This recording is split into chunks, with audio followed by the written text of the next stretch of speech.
Hey guys, I'm Kyle with Rhino, here with the Rhino Rig full kit. I want to show you guys how we designed it for the different configurations, what we recommend, and to give you guys some ideas on how you can use it in the field.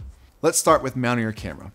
Now with many rail systems, it's hard to actually attach your camera to the mounting stage because you have the rail system underneath it. We designed a couple innovative features that let you do this easily even with the rail system on there. First, you're going to want to loosen up the two bolts that control the height adjustment of your rail system and push it all the way up. That's going to give you the most clearance to put your hand underneath and actually attach your camera. So I have my good old faithful 60D here. I'm going to line up the mounting screw, start turning it. Now you'll be able to get your hand in there and tighten up until it's pretty snug. But for most cameras, you want this thing to be secure and locked down. So we designed a stash bar that actually screws in to the bottom of the rail base. And there's a hole through the mounting screw, so you can actually put this in and make sure it's tightened up all the way so your camera doesn't accidentally swing over as you're filming.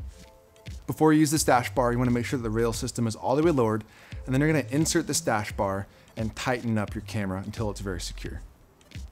Now that we have your camera mounted, there's two main configurations that I like to use this setup for. One of them is having the camera in front of you, using your camera's viewfinder or attaching an EVF.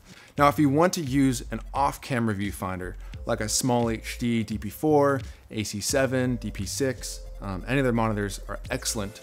You really want to get your camera out of your face so you can get your monitor right in front of your face. Now, most rigs do this with 15mm rails, and you have a little offset piece, which gets the camera more to the right. We did this using a simple rosette. I'll show you how to do it. All you have to do is unscrew the Rhino rest mounting screw.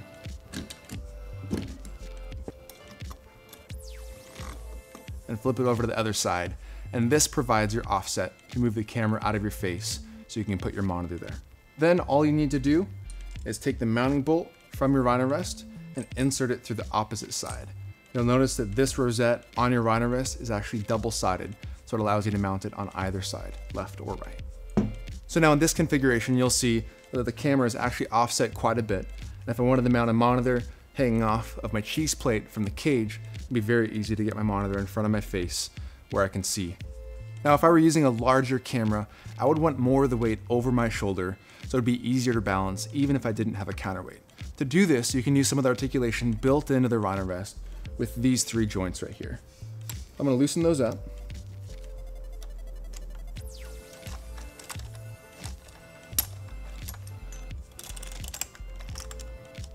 Now, as you can see, the whole system is more over my shoulder, so there's less actual weight on my hands.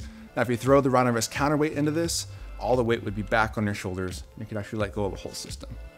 So in this configuration, a lot of people use rails for using a follow focus.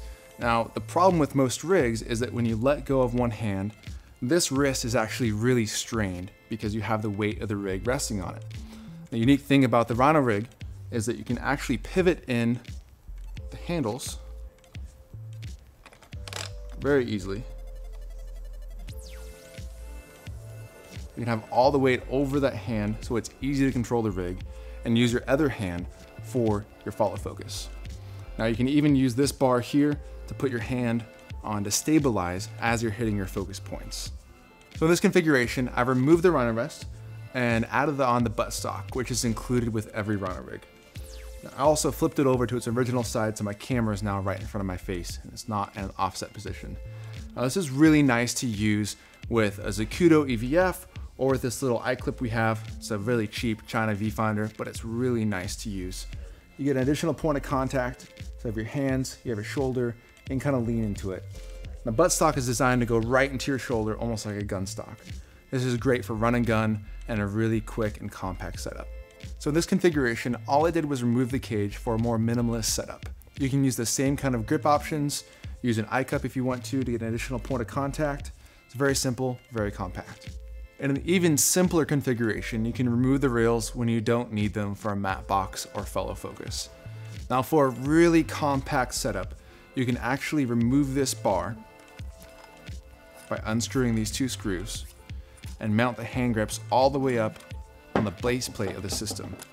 Now in this configuration, you have an ultra compact setup when you're in really tight environments, if you have a lot of people walking around, or if you're just filming in a tight space, it's really nice to use. For the last and final setup, if you want a really compact way just to hold your camera, or if you just want to mount this thing to a tripod, or even on top of your slider, if you want the rails to mount your matte box or your fellow focus, you can use the included rosette caps. Now, all you have to do is put the cap on and use the longer screw that's used to mount your cage, and it blocks off the rosette on the bottom for a nice clean finish. You can use it for low to the ground shots and just general protection for your camera, having a bomber cage on it with a nice cheese plate to mount any accessory you want.